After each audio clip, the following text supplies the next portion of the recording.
Hey everyone, this is Comic Breakdown, and today we're going to be diving into Future State Wonder Woman. Now, if you guys have not checked out Future State Superman or the next Batman yet, I have those videos already uploaded. After this video, give me a little bit of time and I will be uploading Harley Quinn, Swamp Thing, and The Flash, all of their own Future State runs. Now, this Future State introduces us to a brand new Wonder Woman. And though we have some understanding that Diana is still alive, somebody else has taken over the Wonder Woman mantle. And before we dive into this issue, I just want to mention real quick that I have a comic breakdown and more podcast that is going to be airing either Thursday or Friday. I really haven't made up my mind. I keep saying Friday, keep saying Thursday. It's going to be one of those days. I'll let you guys know more extensively, and I'll post a video for it. It's going to cover all the weekly pulls that we do here on the channel, as well as diving into the cinema universe and talking more in depth on all of this stuff as a whole. So if it's something you guys would be interested in, go ahead and check it out. Like I said, it'll be up either Thursday or Friday with our first episode. I'm really excited, and I hope to see you guys there. And without further ado, let's dive into this issue. And so we pick up in South America, deep in the Amazon rainforest. And we have a young woman who's battling all kinds of beasts. And honestly, I have to say, her armor, I love it. It really does accent her skin color so well. They maybe didn't need to go with the one piece. They could have gave her, some leggings or something of that nature. But, it's comic book. So what can you expect? We're going to sexualize someone at some point. And she goes on to tell us the story. And a long, long time ago, on opposite sides of the globes, the thunder gods Zeus and Tupas each sat on their respective thrones. And unsure of exactly what had transpired, because she wasn't there for it. But domains and duties were claimed by spouses, children, siblings. The earth was populated not only by the gods, but all manners of creatures. Demigods, spirits,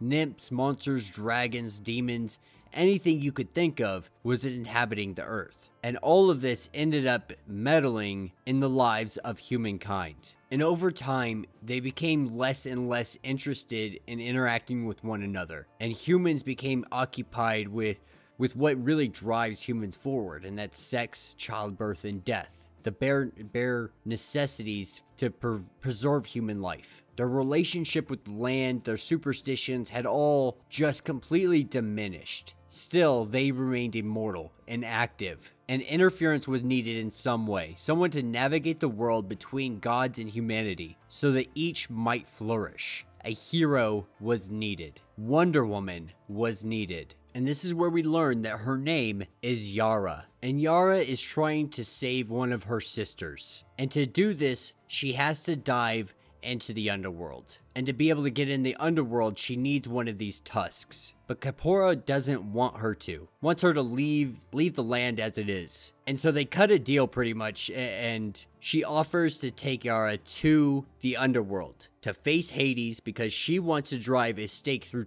Hades' heart if she can't get her sister back. Now, picking up at the entrance of the underworld, we're seeing a really almost commercialized underworld where, people visit this place regularly, and there's a little demon behind the desk.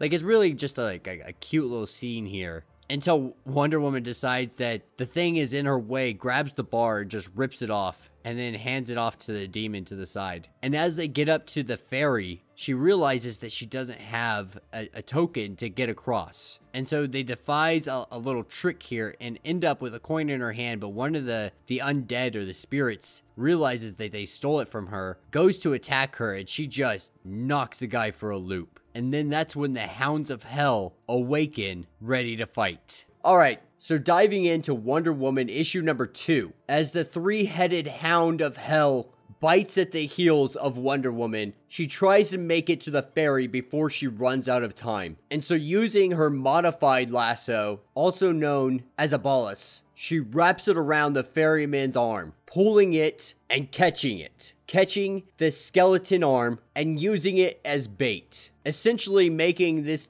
three-headed protector turn into a little puppy again and go chasing after a bone. And with that, she hightails it and jumps on the ferry, and they make their way. Now, landing on the other side, she's in the land of the underworld. And as she walks through the underworld, she walks through some beautiful flowers in a long, unending sea of color. And then everything starts to turn very dark, and she sees a Grim Reaper in front of her. And she goes to ask the Reaper for some kind of assistance. But the Reaper cracks down, and the ground under her rumbles, and she falls down. Only to see two demons wondering what they're gonna do with their new prize that just came before them. And we get a really awesome glimpse into her personality. Like, they're talking about all kinds of craziness on what to do with her body and torture her and throw her into a fire. And she's just like, check this out. And does the thumb disappearing magic trick that you show kids. And they don't laugh at it. They just look at her like she's crazy. And she's like, maybe you guys weren't paying attention. Let me do it again. And this is when Hades himself arises and lets her know, if you wish to avoid eternal punishment, you're going to tell me exactly why you're here. And she tells Hades, I'm looking for a fallen sister. My name is Yara Flor, and I'm Wonder Woman, and I'm looking for Poteria. Or Potira. I think it's pronounced Potira. And this is when Hades' wife comes out of the darkness, whispers in his ear, and she's appealed to Hades on her behalf. And he will grant her wish and allow a chance to find the soldier's lost soul. If she can locate her, that is. And she's put on a timer. If she doesn't make it in time, Yara Flor will stay in Hades forever, and the cosmos will hear of her torture for an eternity. If she's able to find her, they can both leave with their souls. And so with that, she goes. And she goes to the field where arms are pulling her down. And she remembers that she just needs to stay calm. She was told to focus, to be still, open her heart to her memories, remember her friend. And this is where we see her remembering Themyscira, remembering her friend as she held her on the cliff, saying that they've been in worse situations, but she's going to save her. She's going to bring her up. And as she's pulling her friend up, there's someone behind her. And she lets go and throws the spear directly into the face of the person that was about to jab Yara Flor in the back. And with that, she falls. And remembering this, Yara is able to pull her soul, her lost soul, from the underworld. And this obviously enrages Hades. And so now they have to make a run for it. Get out as fast as they can because they have an army of arachnids headed directly for them. And Yara Flor does her best to fight all of these things off before caving in one of the tunnels. That way they can make their escape a little bit faster. But in doing so, we see a rumbling and it causes a cave-in that crushes her. And Yara is left there trying to rescue and get her out. But she tells Yara, my time has passed. I've had my chance, I lived my life, but my fate is a knot that cannot be untied. And this is where that she's meant to be. But Yara's ending isn't here. It's not written, and show the world your purpose. And this is when we see the ground above her start to clear up, and we see the sun, and we see women of Themyscira pulling her up, away further and further as a tunnel crumbles behind her.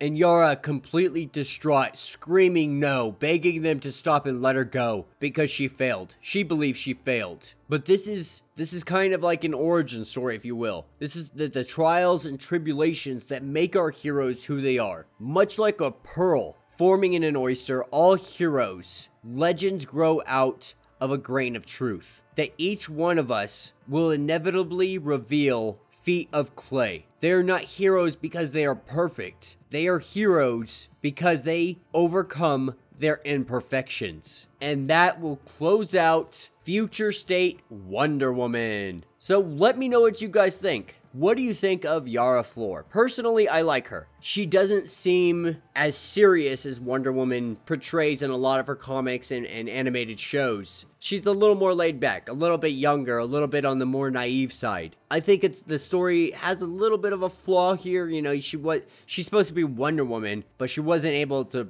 quickly pull her friend up from a cliffside. That doesn't make sense to me. And that was really done just for the sake of the story, which I get. But I feel like I feel like it's lazy writing. But that's just my personal opinion. all in all, though, I do really enjoy Yara Flor, and I do want to see much more of her later on in the future. And we're going to see a little bit more of her before Future State's out. We still have the Justice League, and we still have Superman and Wonder Woman, and I think she has a couple more pop-ups as well. But yeah, let me know what you guys think down in the comments. If you haven't yet, be sure to check out Comic Breakdown and More podcasts, available on iTunes, Spotify, or wherever you get your podcasts. Be sure to subscribe to this channel. If you want to support this channel in another way, you can check out my Patreon. There's a link to it down in the description. Got tons of exclusives, bunch of exclusive merch, only for Patreon members. So go ahead, go check that out. And until the next video.